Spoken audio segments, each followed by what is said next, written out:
resource and sagacity. Oliver is a Great Western tank engine. The other railway wanted to scrap him, so he ran away. Isabel, his faithful coach, came too, and so did Toad, a brake van. At the last moment they were nearly caught, but Douglas saved them. The Fat Controller was pleased, and said that when Oliver was mended, he could help Duck with his branch line. "We'll give you Great Western colours, like Duck," he said kindly. "That will help you to forget your troubles." "Oh, thank you, sir," said Oliver happily.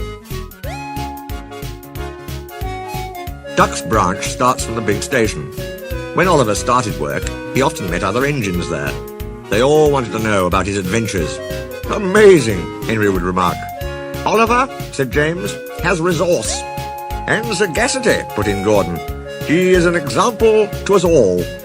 "You're too kind," giggled Oliver modestly. But he was only a tank engine after all. No big engine had ever said admiring things to him before. I'm sorry to say that it made him puffed up in the smoke box. The Fat Controller rescued another coach, called Dulcie. She trundled along with Isabel. Oliver sang, "Oh, Isabel's a funny coach, and so is Dulcie too. If I didn't look after them, they'd not know what to do." "Just listen to him, just listen to him," twittered Dulcie. "He's proud, he's conceited, he's heading for trouble," Isabel sadly replied. "I feel it in my frames," she shrieked as they rounded a curve. Oliver just laughed. "Henry says I'm amazing. He's right. What do I care for trouble? I just push it aside." All trucks are badly behaved, but Dallas trucks are worst of all. Donald, Douglas and Duck warned Oliver about this.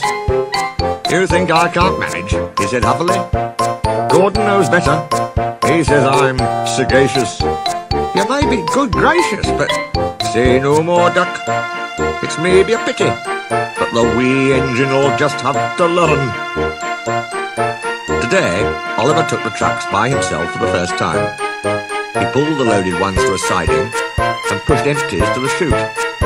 Then he came back full of confidence to take the loaded wagons away. The loaded trucks were comfortable and didn't want to move.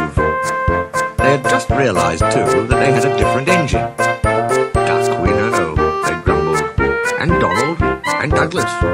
What right has Oliver to poke his funnel in here?" "Look sharp," puffed Oliver. "Smartly there." "That's not the way to speak. Pay him out." The trucks moved off easily, and Oliver thought he had them in control. "Trucks," he told himself proudly, "don't play tricks on me. I'll arrange them on the middle road and start away as soon as Duck arrives. I can't understand why he says they're so troublesome." They reached the station throat. Oliver's brakes came on with a groan, but brakes were useless against loaded, surging trucks. They pushed forward, yelling, "On, on, on, on, on!" Oliver fought hard, but still they forced him on and on and on. Their efforts slackened at last. "I'm winning," he gasped. "If only—" One moment his rear wheels were on the rails, the next they had none, and he was bunkered down in the turntable well, with a deluge of ballast all round him. When Duck arrived, he was stopped outside the station and flagged to the platform. He surveyed the wreckage. "Hello, Oliver," he remarked. "Are you being a good gracious engine? Beg pardon, of course, but we don't really like that sort of surprise. Donald and Douglas will miss their turntable." Later that day, Donald and Douglas spoke pungently in Scots, and the Fat Controller spoke pointedly in English. All three left Oliver in no doubt at all, but so far from being sagacious, he was a very silly engine.